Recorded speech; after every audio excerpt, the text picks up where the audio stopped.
Welcome to Dr. Grimmy's Old Time Medicine Show and Conversation Extravaganza. Step right up, ladies and gentlemen, and any others. If you have something that ails you, a problem, a challenge, a struggle, we have the cure. Are you bored, disdainful, thoughtful, maudlin, frustrated, or constipated? We have the cure that you have been waiting for. Myself, world-famous Dr. Grimmy, and my faithful and erstwhile assistant, Jake the Snake Garn, Cosmic Serpent, master of hidden wisdom, and owner of copious amounts of inner light. We will teach you, you will learn, and you will be happy. And so, my fine ladies and gentlemen, and others, please step right up. All you have to do is listen. We will sell you the right snake oil. It will cure what ails you, and if nothing ails you, it'll cure that too. We will teach you the secrets of the ages and the esotericness of esoteric. So enter with us now into the inner circle of sacred wisdom. Here you will find what you're looking for. Welcome to the Dr. Grimmy Show, another Saturday. It's good to be back. Glad you're here. Glad you're listening. We're going to have an interesting show tonight. We're going to talk about vampires, those chewy little people that like to drink your blood. This is an interesting topic because vampires are a concept or a thing, if you will, or a folklore that cross every culture. It's almost worldwide that cultures have within their mythos. They have creatures that drink blood, whether it's South America, Africa, and in the West, in Europe, we have the idea of these blood-drinking fiends, if you will. This is a worldwide cultural mythos. More importantly, they drink the blood of humans. When we look at the concept of monster, there's mythical creatures, but not all mythical creatures could be defined as monsters. You look at a unicorn as a mythical creature, but no one would perceive a unicorn to be a monster. And I think what defines a monster is the idea that a mythical creature who is harmful to humans. Now, vampires fall into that category in that they violate some taboo, primarily drinking blood. And that is that's just rude. You're minding your own business late at night and all of a sudden somebody starts chewing on your neck. Within the mythos, usually they have a glamour. They make you think it's a great thing that's going on, but in reality, you're getting chewed on. But what is a vampire? What is this creature that drinks blood? Well, within the mythos, they are the undead. Vampires, particularly in the West, are creatures that are dead, human primarily. There are vampire bats, but they're real. I remember being in Panama and seeing them little buggers crawling around in the weeds because that's what they do. They crawl around till they find something to chew on, and then they take a little scoop out with their little sharp teeth and then lap your blood. Not very pleasant. Wouldn't suggest it. But what is this vampire, this creature that drinks blood? It's a human. That's the undead. They usually become vampires. A human will become a vampire after they're dead. And I have to talk we'll talk about this from a Western perspective primarily tonight. Unbaptized, these are some of the mythos. Unbaptized individuals who die unbaptized can become vampires. Individuals who have been excommunicated are eligible. Witches who die, who are not burned at the stake, if you will, can become vampires. And those who are attacked and killed by vampires then therefore can become vampires. But what is this about, vampires in general? Why is this quest for blood so important? Blood is considered the source of life. If we look in Genesis chapter 9, verse 4, we see that the early Mosaic law was made, it was a violation of the Mosaic law to drink drink blood, to have blood within your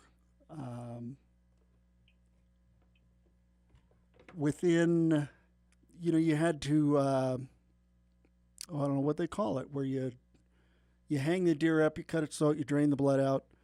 That was something that within the Mosaic law that you would have to do. You weren't allowed to eat food that had not been drained. Blood pudding was right out. So blood was and the reason given is that blood was the carrier of life. Now we have a caller. Let's see. Let's have a chat. Hello, caller. How are you? Good. How you doing tonight? Not too bad. Who's this? Good. This is truck driver Ray, a first-time caller to your show. Oh, how are you, Ray? Welcome. Good. Thank you. This subject is a little far out for me, but I'm still willing to give it a go. I guess the only thing I really know is I saw a movie once that on some of the Hawaiian islands that there's rats or something that if you leave your feet outside of the blanket, they can chew your feet while you're sleeping, and they chew in a way where you don't even feel it. And then they drink your blood. I don't even know if this is real or not. Have you heard anything about this? I know of vampire bats that will do that. They're a tropical creature, live in South America. I don't know I've never heard of anything in Hawaii like that, to be honest. It was in a movie. It was a movie that I saw. It was called The Other Side of Heaven. The Other Side of Heaven. Oh, and I wasn't okay. sure if it was a rat or a bat that chewed on his feet, and when he, his feet, he couldn't walk. I don't know if you ever saw that movie, The Other Side of Heaven. I did not. It was actually, I probably should. It's a Mormon cinema. Yes. And we're in the Mormon Mecca. Yep. I suppose that getting your feet chewed on by a rat would be unpleasant. And I don't know how they could do it without you waking up. I mean, I would notice if a rat was chewing on my feet, I would probably notice. You would think so. Or if a bat is chewing on you when you're sleeping, you'd think you would notice. Well, that's the interesting thing about the vampire bat is that they actually, it looks like a little tiny ice cream scoop when they bite you. And their saliva acts as a anticoagulant, and it has a pain reliever. You don't feel it, numbs the part that's been bitten, so they can sit and lap your blood until they're full. And they, in some parts of South America, they've been known to do so enough to where they kill cows and that sort of thing. But I've seen pictures of birds sitting on cows, but I think they just eat the ticks or something like that. Yeah. It's a hard. And this idea, these bats that crawl around, they actually crawl around on the ground. They fly around, but they crawl, they land on the ground and then they low crawl up to their target and nibble on their legs or their lower extremities. Wow. Well, maybe I misunderstood in that movie, The Other Side of Heaven. Maybe it was a bat, not rat. I don't know. I don't know if there's vampire bats in Hawaii. I know they are in South America. It's hard to say. I'll have to look that up. It's outside of my circle. Yeah, Elder Goldberg, who wrote about his missionary experience, I don't think he would want to get caught in a lie. I think the film was, kind of, put out there as truth. And so I don't know the details, but it was a pretty big... it may be, there may be a vampire rat that lives in Hawaii. I don't know. Maybe so. Yeah, I'd like some of the details. He also wrote a book, and that came out before the movie, so maybe the book would give more details than the movie. Maybe if someone knows, they can call in and kind of enlighten us a little bit. Well, that would be interesting. Since we are on the subject of creatures that drink blood, this is the Dr. Grimmy Old Time Medicine Show and Conversation Extravaganza. I'm here every Saturday, 8 to 10 p.m., and I usually talk about esoteric subjects. Tonight is vampires. Last week it was Book of Mormon geography. Oh, really? That's quite a difference. Yep, you can pull that from the archives on the station. From vampires to Book of Mormon geology. So you really spread the gamut. I had a good guest. Yes, I had a good guest on that topic. Can I look up your show in archives and listen to the last? Yes, it's on the archives. We also have it's on the SoundCloud page on my playlist. Okay, I don't do SoundCloud. I'm kind of an old geezer, and I got rid of my Facebook because I heard that they were censoring conservatives. And I got rid of my I don't tweet anymore because I heard they were censoring conservatives, and I don't know what's going on. It's hard for me to know.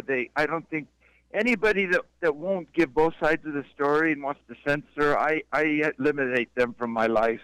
You got to do what you got to do. I try to stay away. I avoid politics on this show just by default. I think that K-Talk is a political station primarily. Most of our hosts are conservative. And yes, during the week. Yeah. Right. And so, Saturday night, nobody wants to talk politics. We just want to talk have some fun, talk about things that normally don't get talked about. You talk about crop circles or Bermuda I haven't Triangle? done a show on crop circles yet. That's an interesting topic. I'm not a believer per se in crop circles entirely. I just haven't been convinced. Well, I've seen a lot of pictures, but I don't know what the evidence is about them. They have caught some people making them, and I have seen pictures of a ball flying around, and then the crop circle appears, and I don't know if that's faked. There's some interesting anecdotal evidence. I would like to see a video of one happening, or to see one myself. I saw a video of one happening, but I don't know if it was faked or not. Yeah. I mean, these days with special effects, they can fake so many things nowadays. Well, and that's one of the challenges when you talk about some of this esoteric stuff, is that there is a broad signal to noise ratio that for every true story being told, there's probably 10 people just blabbing and telling stories. And it's hard to tease out what might be the real versus the not so real. I'll say, yes. And so, that's why it's just kind of fun to talk about, and you don't have to take it too seriously. Hey, do you want to stay over the break? Oh, I'd love to. Thank you, sir. We'll be back in just a minute.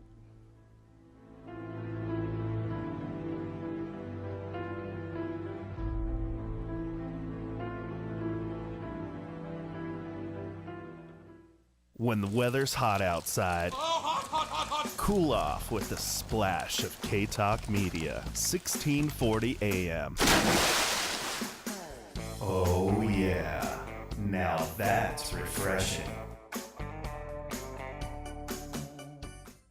Hey Dave, let's tune into the Simply Senior radio show on K-Talk this Saturday. It's at 2 p.m. and it actually sounds really interesting, and maybe we can learn something. I love you, Barb, but I think I'll pass. Besides, it sounds more like geezer radio. I bet it's all about soft foods and spray-on hair. How old do you think I am?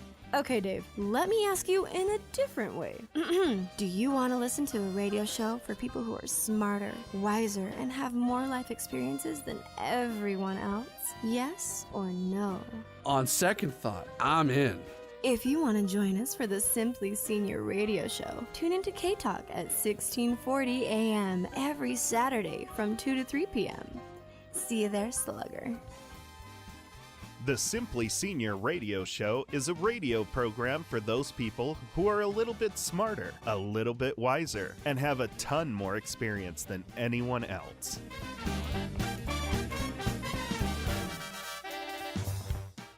If you're a small business, first impressions can make all the difference. With Grasshopper, you get all the features of a professional business phone system on your mobile phone. Choose a business phone number, make calls, and send texts. Stay connected and work from anywhere with features like Wi-Fi calling and our desktop app. Set up your account in minutes with no long-term contracts and 24/7 customer support. Make your small business big. Now get $20 off your first month when you visit grasshopper.com/radio. That's grasshopper.com/radio. Project Rushmore. In the lore of Harley-Davidson, it's a tribute to the power of 4 young men who built this company. Proof that 112 years of innovation breeds a soul that roars. Because the Harley-Davidson Project Rushmore motorcycles are monumental power. With high-output twin-cam 103 engines and touchscreen infotainment for navigation and communication, power is everywhere you look, hear, and feel. Take a Road Glide Special on a power trip at your Harley-Davidson dealer. Take on your toughest jobs with a tractor you'll be proud to own. A Kubota B-Series tractor. The B-Series is simple to operate yet amazingly powerful. They can handle anything from light construction and nursery work to small farming projects. Right now, you can get financing as low as 0% APR for up to 84 months. Or great customer instant rebates when you buy a Kubota B-Series tractor. Now through June 30th, 2018. See us or go to KubotaUSA.com for more information. Find a Kubota dealer near you at GoKubota.com.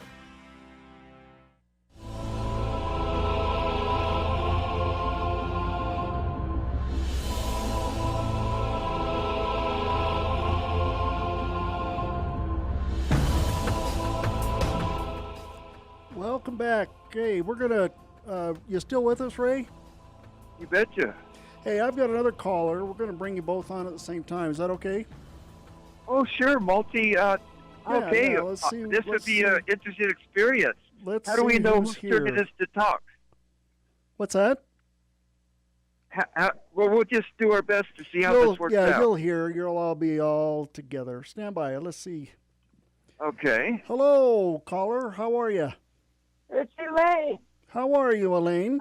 And the other gentleman on the phone, I like him a lot. Well, thank you. Please call. Yeah. We're Oh, having Elaine fun. is such a. Yes, Elaine is such a dear. She is so awesome. Yes, and I pray for her and her husband. I just love them both. Well, great. I'm glad to hear that. We're talking about bats, right? Yes, we're talking about vampires, creatures that drink blood. Yeah, to drink blood. Well, that's kind of crazy because we just went up in the mountains, me and my husband, right? Right. And when we went up, we climbed. I don't remember the mountain. I get sorry, but he drives. I don't, so I just follow him. And we went up. We went quite a ways up, and there was a cave, and we got to go into the cave. And my husband looked up and he says, "Look up there." And I said, "Oh my word!" I said, "Frustrated." I said, "Those are bats. They were everywhere in the cave." But you know what's strange? They never bothered us.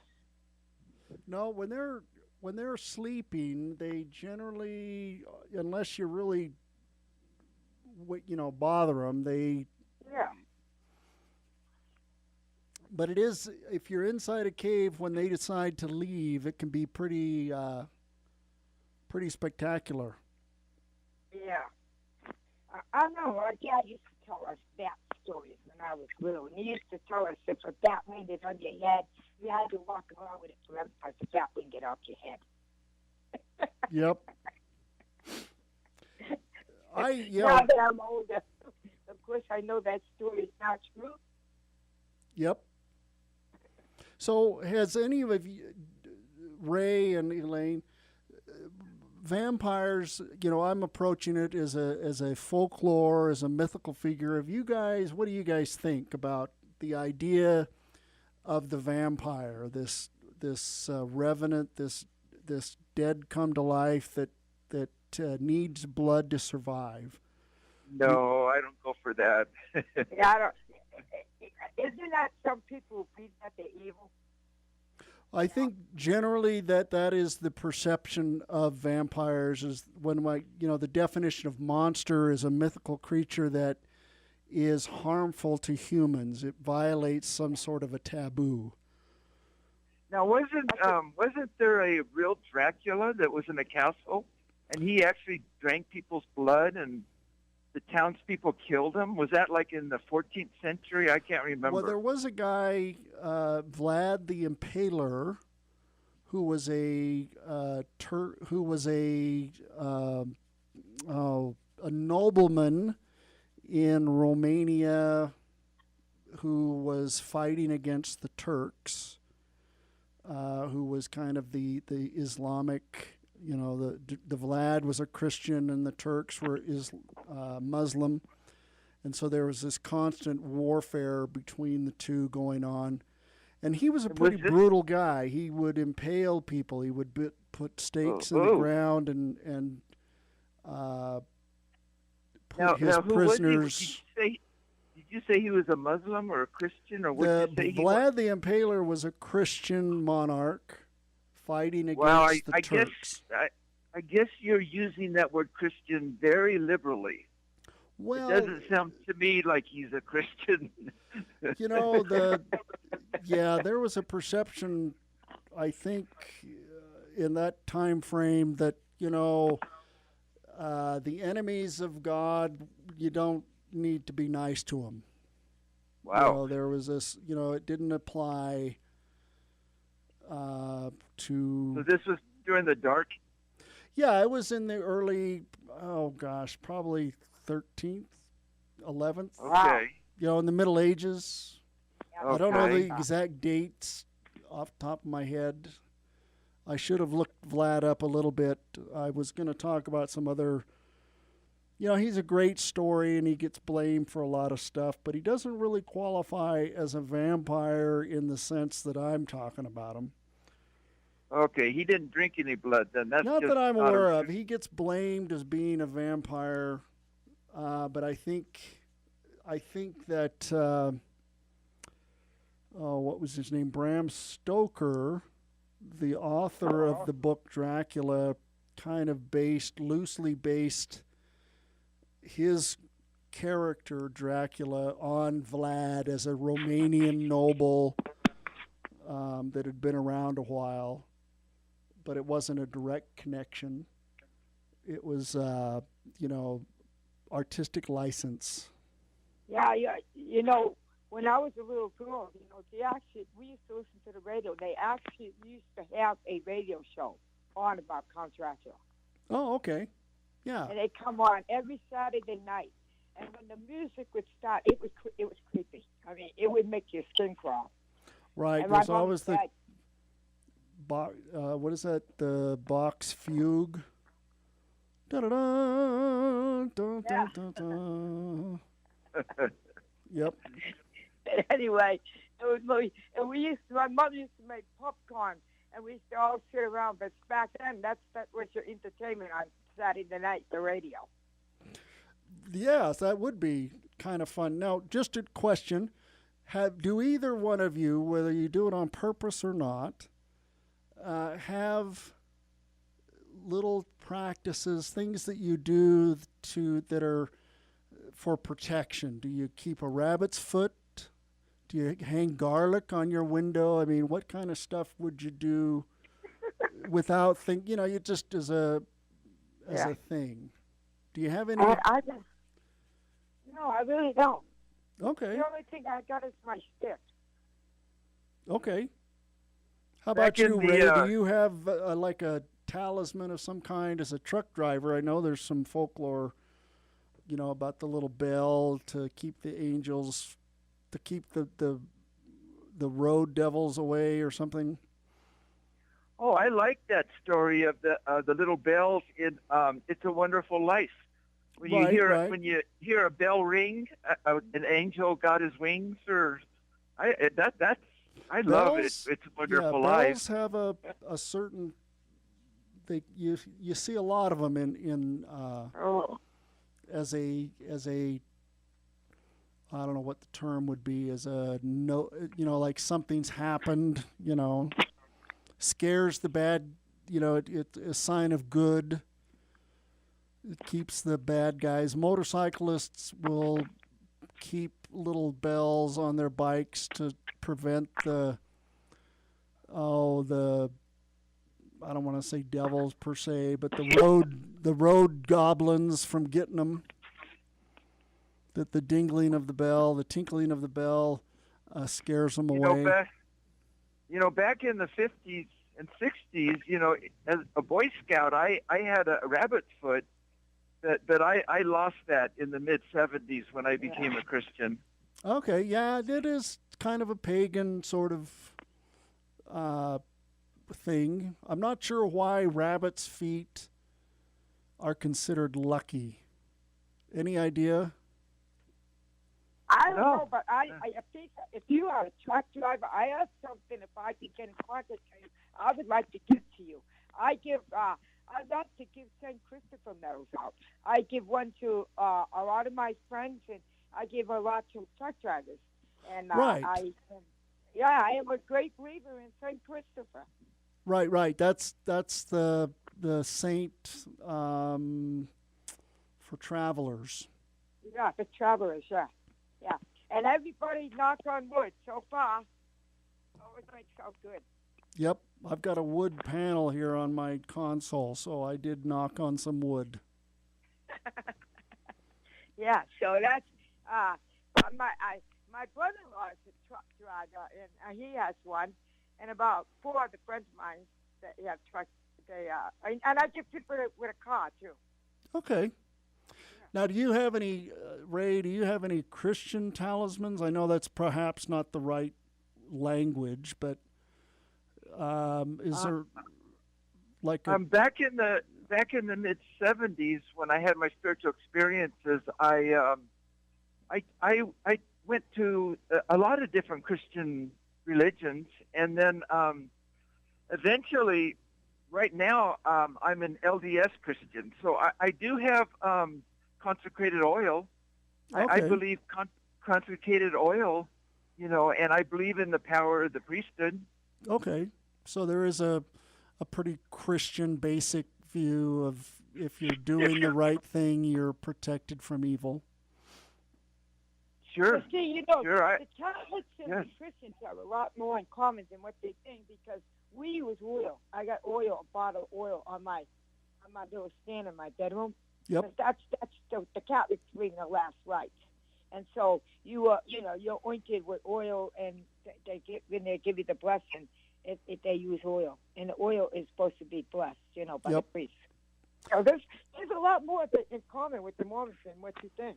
Well, the Catholic Church being kind of the church, capital C, for centuries. They actually have well, I guess I want to say doctrine, at least a papal bull on vampires, on creatures of evil, witches. They all wrap them together, if you will, witches, vampires, and that sort of thing, as representatives of evil and how to deal with them. They actually have a process. And one of the things that this papal bull says, and it also is found in what is known as the Malleus Maleficarum, which was a text in the 14th century, on dealing with the dark arts, fighting against evil. The Hammer of Witches is the translation, but it also has some talk about vampires, and it refers back to this papal bull. But it says that a person who is that witches, particularly, and other creatures of the night, if you will, are unable to harm those who are on the side of good.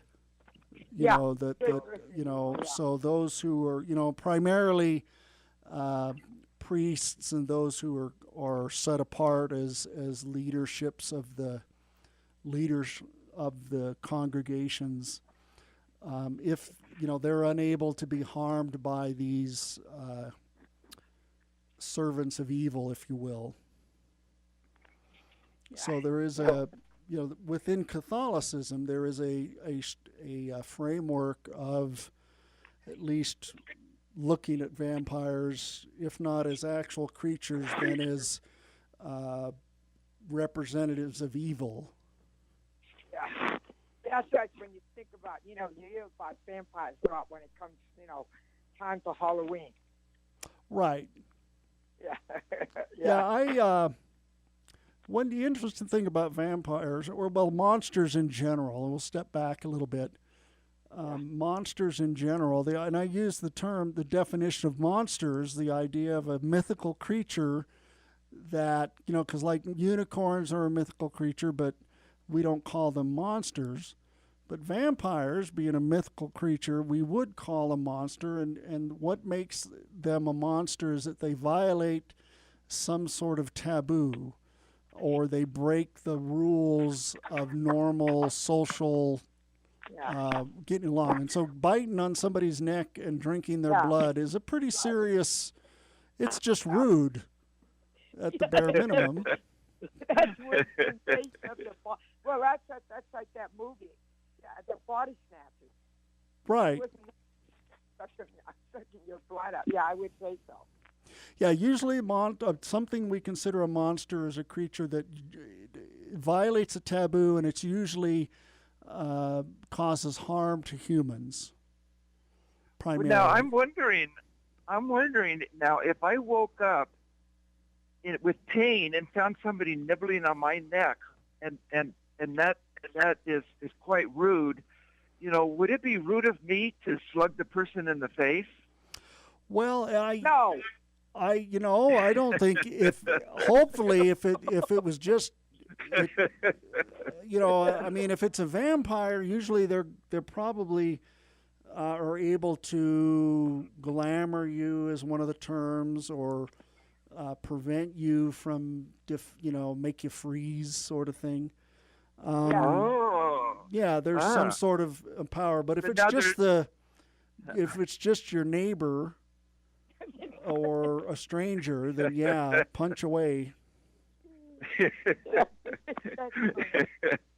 Well, I appreciate that I wouldn't be considered rude, punching him if it's rude to nibble on my neck. There's lots of things you can do, apparently, to defend yourself or to protect yourself from, particularly vampires. Now, vampires are an interesting creature because they kind of occupy their very own place within, from a Catholic or a religious view. They're not alive. They're not like you or me. They're not a bad person who's living life and doing bad things. They're a dead person who's animated. But they're not a spirit either. They're not a demon in the sense that they. I don't think there's ever been any proof of this, But see, I might say there might be proof of people being possessed.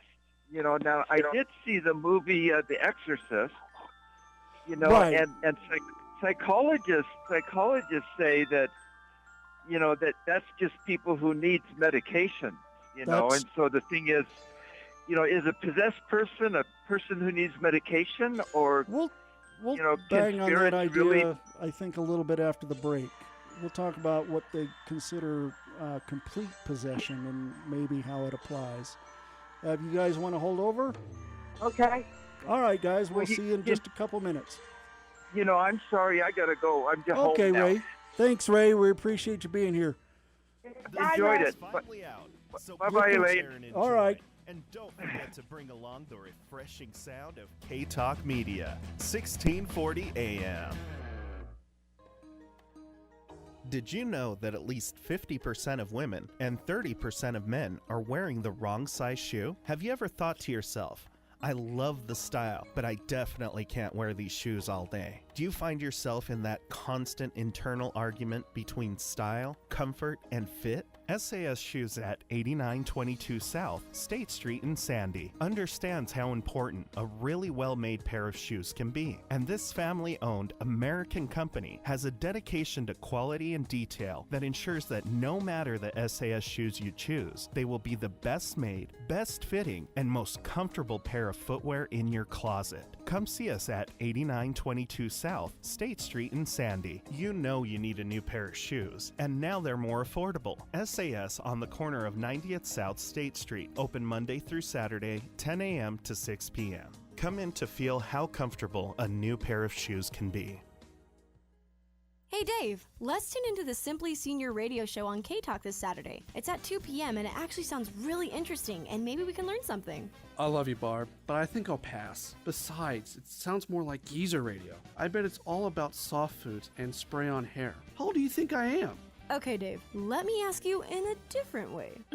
Do you want to listen to a radio show for people who are smarter, wiser, and have more life experiences than everyone else? Yes or no? On second thought, I'm in. If you want to join us for the Simply Senior radio show, tune into K-Talk at 1640 a.m. every Saturday from 2 to 3 p.m. See you there, Slugger. The Simply Senior Radio Show is a radio program for those people who are a little bit smarter, a little bit wiser, and have a ton more experience than anyone else.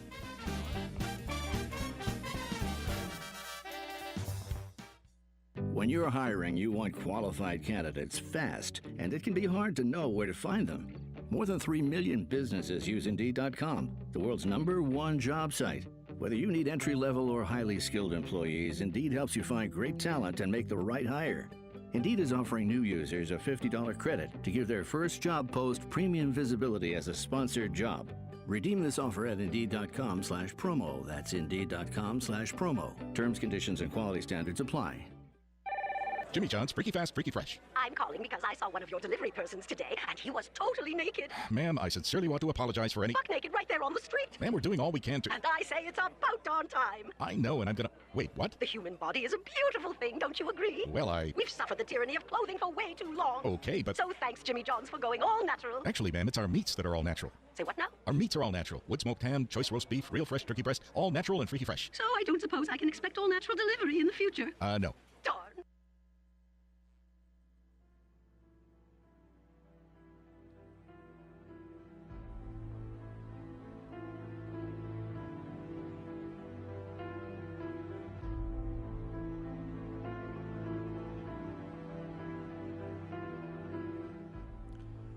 Welcome back to the Dr. Grimmy Show. We're here talking about vampires tonight. If you want to get in on the conversation, give us a call, 801-254-1640. We have Elaine on the line. So let's get back at it. I was talking about vampires being kind of this hybrid. They're not a full demon in the sense that they're not a spirit. And they're not a witch or a warlock in that they're dead. So they kind of have this strange, they're in the middle, sort of speaking, as far as, you know, from a Catholic perspective. They're not fully demon, they're not fully human. They're kind of, you know, redheaded stepchildren of the monster world. I'm a Catholic, but I don't believe that nobody gets in unless you want them to. You know what I mean by that, right? Okay. That means playing with your head. Uh-huh. It doesn't matter what religion you are. Don't you think that, like, a demon or some form of out of the body experience will use that as a thing? Can't get in unless you believe it. Well, so one of the theories about vampires is that individuals who are alive can become possessed. In some cases, it's a very, it's a unpleasant. You've seen the movie The Exorcist and the physical result of that. But one of the ideas of possession is that an individual can give up their will so completely to the creature possessing them that there is no physical evidence that they're possessed. They are what has been called completely possessed, totally possessed. And I'm sorry, go ahead. Well, and that an individual in that state who dies then becomes one of this animated dead. Whether you'd call them a vampire or not, they seem to have that characteristic. That's a theory.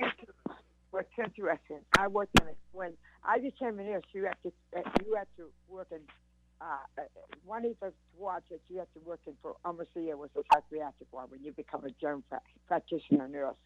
And there was a guy there, and he breathed. He had been possessed by the devil. And no drugs, no shock therapy or anything ever. And I was there for 4 years, and that guy, from the day I walked through that door to the day I left, no matter what they did to him, had still breathed that he had been punished by the devil. Well, that's and that is the question, is that there is this, we have mental illness that can be treated and responded to and dealt with. And in fact, within the Catholic community, within the Catholic Church, they go, they just don't start throwing holy water on people. No. There's a whole very, very structured and very organized process. The way they do it, to try to make sure that they don't perform an exorcism, if you will, on someone who's just mentally ill. Yeah. So, I don't know. I guess I'm at the mindset that if you were going to pick a subject and you were going to do that, you would think that they're going to pick one that doesn't have free will. Well, that seems... That's what I'm thinking. That seems to be the part of possession is an individual is giving up their free will. Yeah. Or at least having their free will taken away. It seems to be that the conflict between the free will of the individual and the will of whatever the entity is. Yeah. Are, there's where this physical manifestation shows up. In that conflict between the person and the demon, if you will. Yeah, like I said, I've seen some pretty strange things in my lifetime, because when I was a nurse and I used to jump out of helicopters during the Vietnam War to save lives, I've had some pretty strange things. I've seen some pretty strange things, and I've had people ask me some pretty strange things. In fact, one time I even asked my priest about it. And he told me, don't worry about it. Well, that's a pretty simple, I've heard that myself when I've taken questions to theological leaders. I've been told that, don't worry about it. Don't be digging into the, don't be studying things that you probably shouldn't be studying. Yeah. And because my problem was because sometimes I'd get requests and I would I would take the request, and I would do what the soldier wanted me to do. So, and then I asked my priest about it. My priest told me, "Don't worry about it." At that time, the person, no matter what his religion was requesting something, you administer to him. Go on with your life. Don't worry about it. Now, as a Catholic, Elaine, did you ever? Were you? I'm not entirely sure of Catholic theology, but were you allowed to do last rites, not as a priest, but? Yes, I can. And on the battlefield, if somebody asked me to pray with them or do the last rites with them, I was cleared by the priest that was okay, no matter what the religion was, because it was request on their deathbed. Right. So okay. I was administered as a minister, in other words. Yeah, you wouldn't need to be a consecrated priest to do that under those circumstances. Right. Yeah, and Okay. so at that time, I administered that, and I always that used to always bother me. What bothered me the most is that some of the ages of them, and to this day, sometimes when I go to bed at night, I still see faces. I probably always will to the day I die. Yeah, that's the nature of. Yeah. But I believe that. I believe that we're all God's children, and I believe we're all human beings, and I believe we all make mistakes, and I believe that we don't have the right to a certain extent to judge somebody. If we're going to do something for somebody in trouble, try saying a prayer. That's what I believe, no matter what your religion is. So Elaine, as a Catholic, I was just listening to it's 1010 on the AM dial. Are you familiar with that Relevant Radio? Yeah. Guess I shouldn't advertise another station, but it's a Catholic radio station that its audience is Catholic, and they were talking about one of the questions that was presented. It was a show that you could ask questions about Catholic theology, and one of the questions was about the sin against the Holy Ghost, I guess, is the idea the Father, the Son, and the Holy Ghost. Right, the blasphemy against the Holy Ghost, the one thing that is unforgivable. And so the person wanted some more information about that.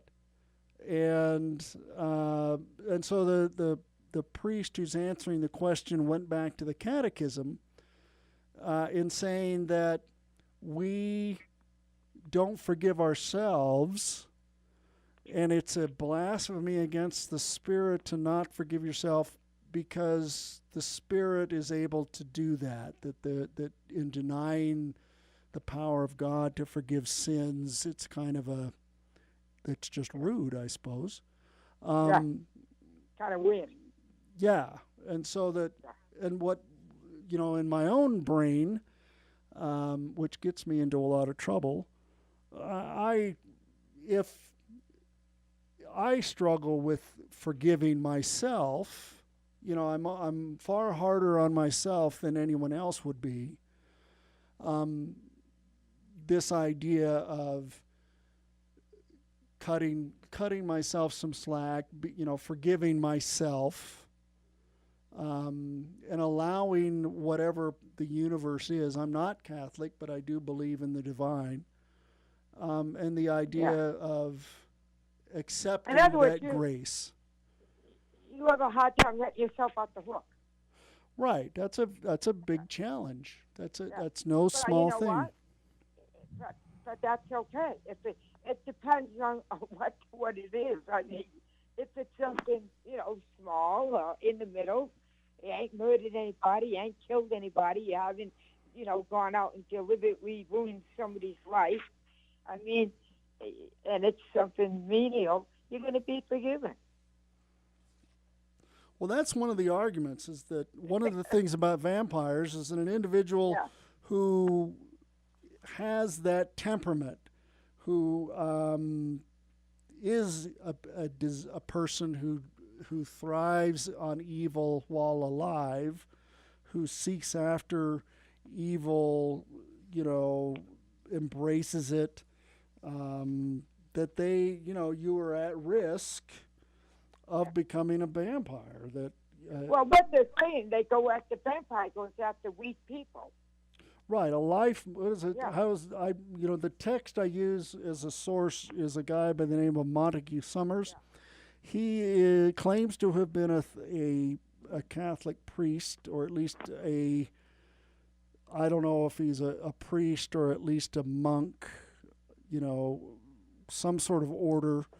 And he says a life of more than ordinary immorality and uncleanliness, and gross and selfish decisions, and of evil ambitions, delighting in cruelty and blood. One who in life has devoted themselves to black magic, the offspring of a witch or a devil, Yeah. and one who was buried with what he calls mutilated rites. In other words, someone who was buried without the appropriate ordinances or practices. And that goes back to the Greek and Roman view of taking care of the dead. Individuals who were excommunicated because you were excluded from those rites. Suicides, and those who die from violent death. A curse, someone who has cursed an individual, you could end up being a vampire.